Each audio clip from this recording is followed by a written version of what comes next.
നമുക്ക് ആ വേണുവിൻ്റെ ശബ്ദ സന്ദേശം ഒരിക്കൽ കൂടി കേൾക്കാമെന്ന് തോന്നുന്നു. എന്തുകൊണ്ടാണ് തിരുവനന്തപുരം മെഡിക്കൽ കോളേജ് ആശുപത്രിയെക്കുറിച്ച് രോഗികൾക്ക്, കൂട്ടിരിപ്പുകാർക്കൊക്കെ ഈ പരാതി ഉള്ളത്? അത് അവിടെ കിടന്നുകൊണ്ട് തന്നെ ആ വേണു എന്ന രോഗി ആ ആശുപത്രിയിൽ കിടന്നുകൊണ്ട് ഇതെല്ലാം കാണുകയാണ്. തൻ്റെ സ്വന്തം കാര്യത്തിൽ പോലും ഈ അവഗണന കാണുകയാണ്. നമുക്ക് ആ ശബ്ദ സന്ദേശം ഒരിക്കൽ കൂടി കേൾക്കാം. ഈ ആശുപത്രിയിൽ ഞാനിവിടെ വന്നിട്ട് വെള്ളിയാഴ്ച രാത്രി ഞാനിവിടെ വന്ന എമർജൻസി ആൻജിയോഗ്രാം ചെയ്യുന്നതിന് വേണ്ടിയിട്ട് ശനി, ഞായർ, തിങ്കൾ, ചൊവ്വ ഇന്ന് 6 ദിവസം എമർജൻസി ആയിട്ട് തിരുവനന്തപുരത്തേക്ക് പറഞ്ഞിട്ട് ഒരു പേഷ്യന്റ് അൻവർ സാത്ത ഞാൻ ഇന്ന് 5ാമത്തെ ദിവസം ഇവർ എൻ്റെ പേരിൽ കാണിക്കുന്ന ഈ നിരാലംബതയും ഈ ഉദാസീനതയും ഈ ഒരു കാര്യപ്രാപ്തി ഇല്ലായ്മ ഇത് എന്താണെന്ന് മനസ്സിലാവുന്നില്ല. ഇതിനിടയ്ക്ക് എന്നെ പരിശോധിക്കാൻ പറ്റുന്ന റൗണ്ട്സ് എന്നെ പരിശോധിക്കുമെന്ന് ഡോക്ടറിനോട് ഞാൻ പലതവണ ചോദിച്ചു, എന്റെ പേരിലുള്ള ഈ ചികിത്സ എപ്പോൾ നടക്കും എന്നുള്ളത്. അവർക്ക് ഒരു കാരണവശാലും യാതൊരുവിധ ഐഡിയ ഇല്ല.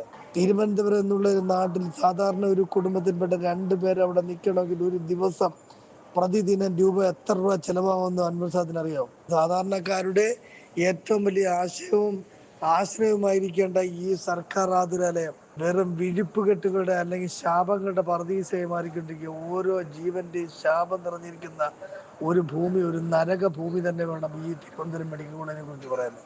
ഇവരുടെ ഈ ഒരു ഉദാസീനത കൊണ്ടും ഈ ഒരു അലംഭാവം കൊണ്ട് എൻ്റെ ജീവൻ എന്തെങ്കിലും ഒരു ഭീഷണി, എന്തെങ്കിലും ഒരു ആപത്തോ സംഭവിച്ചാൽ അൻവർ സാദെ ആ വോയിസ്, എൻ്റെ വോയിസ് റെക്കോർഡ് ഞാൻ നിനക്ക് അയച്ചു തരുന്നുണ്ട്. അതുകൊണ്ട് ഈ പുറം ലോകത്തെ അറിയിക്കണം.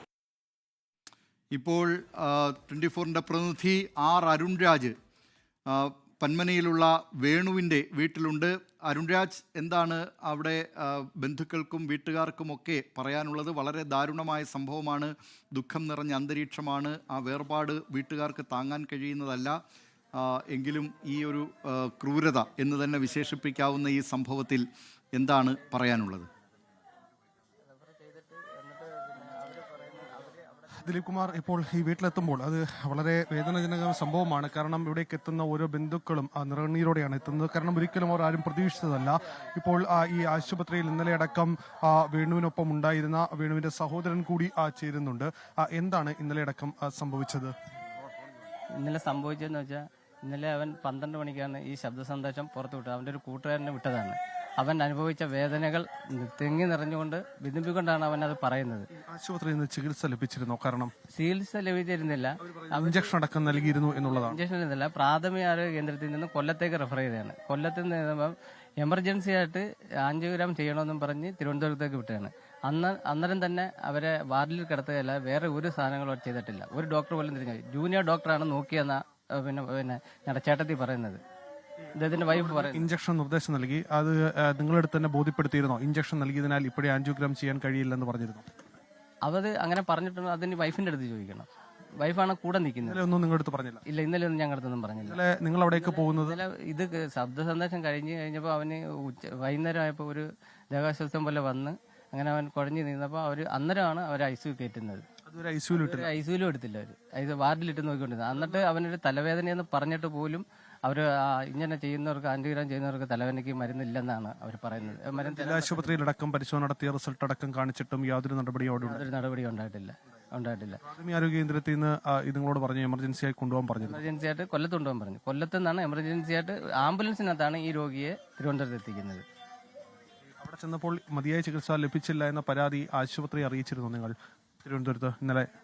അവര് ഇത് ചെയ്യുന്നില്ലല്ലോ, അതുകൊണ്ട് അവൻ പ്രതികരിച്ചുകൊണ്ടാണ് ഈ വീഡിയോ ക്ലിപ്പ് ഇട്ടത്. ഈ വീഡിയോ ക്ലിപ്പ് ഇട്ട് കൂട്ടുകാരനെ അറിയിച്ചത്. പറഞ്ഞിട്ടും ഫലം ഉണ്ടായില്ല. മരുന്ന് പോലും ചോദിച്ചെടുക്കാൻ മരുന്ന് പോലും കൊടുത്തില്ലെന്നാണ് ഇതിനകത്ത് പറയുന്നത്. അതാണ് അവൻ ആ സങ്കടം കൊണ്ടാണ് ഓഡിയോ ക്ലിപ്പ് ഇട്ട് കൂട്ടുകാരനെ അറിയിച്ചത്. കൂട്ടുകാരൻ്റെ അടുത്ത് പ്രത്യേകം പറയുന്നുണ്ട്, എന്റെ മരണ കാരണം ഈ ആശുപത്രിയിലെ ഇത് അനാസ്ഥയാണ്. അവര് കൈക്കൂലിക്ക് വേണ്ടിയാണോ എന്ന് എനിക്ക് സംശയം ഉണ്ടെന്ന് വരെ അവൻ പറയുന്നുണ്ട്. വേണുവിന്റെ വയ്യാതായതിന് തൊട്ട് പിന്നാലെയാണ് നിങ്ങൾ ഇവിടെ നിന്ന് പോകുന്നത്. ഈ ദേവസ്വം വിളിച്ചു പറഞ്ഞ് ഞങ്ങൾ അന്നേരം പോകുന്നത്. പോയപ്പോൾ തന്നെ 8:15 ആള് മരിക്കുകയാണ് ചെയ്യുന്നത്. അൻവർ സാദത്തിനാണ് ഇദ്ദേഹം സന്ദേശം അയച്ചത്. ഈ സന്ദേശം അയച്ച ഘട്ടത്തിൽ സംസാരിക്കാൻ ശ്രമിച്ചിരുന്നു? ഞാൻ സംസാരിക്കാൻ ശ്രമിക്കുക മാത്രമല്ല, നല്ല രീതിയിൽ അദ്ദേഹം സംസാരിച്ചുകൊണ്ടിരുന്നതാണ്. അദ്ദേഹത്തിന് ഒരു കുഴപ്പം ഇല്ലെന്ന് പറഞ്ഞു കഴിഞ്ഞാൽ കഴിഞ്ഞ വെള്ളിയാഴ്ച ഹോസ്പിറ്റലിൽ കൊണ്ടുപോയതാണ്. എമർജൻസി ആയിട്ട് ആംബുലൻസിൽ കൊണ്ടുപോയി ഏകദേശം ഒരു 2 മണിക്കൂറിനുള്ളിൽ ചെയ്യേണ്ട ഒരു ആൻജിയോഗ്രാം ഇന്ന് 5 ദിവസമായിട്ടും ചെയ്തില്ല. അതാണ് ഏറ്റവും വലിയ ഒരു ഹോസ്പിറ്റലിന്റെ അനാസ്ഥ എന്ന് പറഞ്ഞത്. അവസാനം പറഞ്ഞതെല്ലാം ഇത് തന്നെയായിരുന്നു, ഈ ഹോസ്പിറ്റൽ അനാസ്ഥയെ കുറിച്ചായിരുന്നു. അതെ, തീർച്ചയായിട്ടും ഡോക്ടർമാരുടെ അനാസ്ഥ കൊണ്ട് തന്നെയാണ് സംഭവിച്ചതാണെന്ന് അദ്ദേഹം പറഞ്ഞത്. 2-3 പ്രാവശ്യവും എന്നെ വിളിച്ച്, പിന്നെ ഇന്നലെ വെന്റിലേറ്ററിൽ കയറുന്നതിന് മുമ്പും ശ്വാസമുട്ടലുണ്ടായ സമയത്ത് എന്നെ വിളിച്ചിട്ടാണ്. സഹായത്തിന് വേണ്ടിയാണോ വിളിച്ചത്? കാരണം എന്തെങ്കിലും തരത്തിൽ ഇടപെടൽ നടത്താൻ കഴിയുമോ എന്നുള്ള സഹായമാണോ നിങ്ങളോടും അഭ്യർത്ഥിച്ചത്?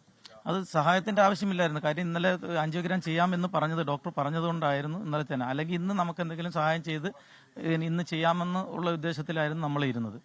പക്ഷെ അത് നമുക്ക് എന്തോ സംഭവിച്ചു പോയി. അതിന് അവസാനമായി സംസാരിച്ചപ്പോൾ എന്താണ് പറഞ്ഞത്? ഈ ആശുപത്രിയെ സംബന്ധിച്ച് ചികിത്സ ലഭിക്കുന്നുണ്ടെന്ന് പറഞ്ഞിരുന്നു. കാരണം ആശുപത്രി അധികൃതർ ഇപ്പോൾ പറയുന്നത് എല്ലാ ചികിത്സയും നൽകിയിരുന്നു, യാതൊരു വിധത്തിലുള്ള പരാതിയും ഇല്ല എന്നുള്ളതാണ്. അല്ല, അങ്ങനല്ല. പിന്നെ ഇത് ഡോക്ടർമാരുടെ അനാസ്ഥ കൊണ്ട് തന്നെ സംഭവിച്ചതാണെന്ന് വേണു 2-3 പ്രാവശ്യം എൻ്റെ അടുത്ത് പറഞ്ഞു. ഇത് ഒരു ചികിത്സയും നടത്തുന്നില്ല എന്നുള്ള കാര്യം അവർ പ്രത്യേകം എടുത്ത് പറഞ്ഞിട്ടുണ്ട്. അന്ന് നമുക്ക് ആരെങ്കിലും ഇടപെടാമെന്നുള്ള കാര്യവും നമ്മൾ അവനോട് പറയുകയും ചെയ്തു. ലോകത്തെവിടെയായാലും ഏത് സമയത്തും 24 വാർത്തകളും ഓഗ്മെന്റഡ് റിയാലിറ്റി പാക്കേജുകളും എക്സ്പ്ലെയിനറുകളും വിശദമായി കാണാൻ ഞങ്ങളുടെ യൂട്യൂബ് ചാനൽ നിങ്ങൾക്ക് സബ്സ്ക്രൈബ് ചെയ്യാം.